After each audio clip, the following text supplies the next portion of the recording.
What's up, YouTube? This is a good question. Who was the better submarine pitcher? Yeah, the sidearm submarine pitcher. Your choices are Dan Quisenberry and Kent Tekulve. Now, if you're an old school baseball fan with Kansas City Royals, Pittsburgh Pirates, you know exactly about these two. And they were popping off around the same time. Tekulve came out a little bit before, but he definitely had a distinctive pitcher. He had those glasses. Imagine he was like Don Knotts with glasses, but he could throw that thing. That submarine was no joke. And if you remember, his Pirates cap had all those stars. He was very instrumental in the Pirates World Series championship. He also was an All-Star around that time, and he was inducted to the Pittsburgh Pirates Hall of Fame. He was very distinctive. Kent Tekulve was a wiry cat who could sling that sidearm thing. So I definitely, he was very distinctive. Quisenberry, on the other hand, Dan Quisenberry led the league in saves, Fireman of the Year. Remember when they had the Fireman of the Year? That was for relief pitchers. Three-time All-Star.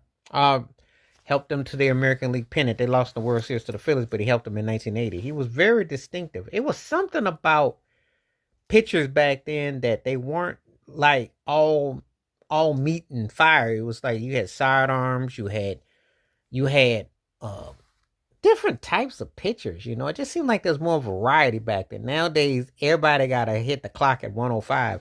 Back then, you could hit it at 55, 65, 75. As long as you could make that thing find its place, you were doing your job. So, it's an interesting question what I think about these two pitchers and how,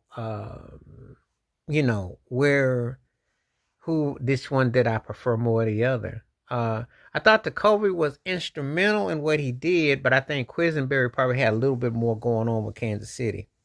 That Kansas City was more they were very vital, I should say.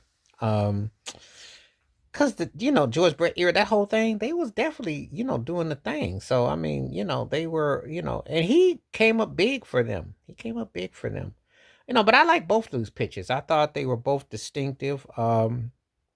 It's kind of funny that they kind of rolled around the same time. But again, that submarine pitching style was very distinctive, and I think Quisenberry's was a bit more quirky because he would do it so fast. It's almost like fast pitch softball, but yet it wasn't softball. It was Major League Baseball, but it's the way he get it. And Tekulve, he would hit that pocket. It's almost like when a shortstop throws the ball in onwardly to the second baseman. That's kind of how it is, except you're pitching in motion to the plate and you're delivering pitches. So it was an interesting styling, to say the least. I would definitely say that it's a very unique way of pitching.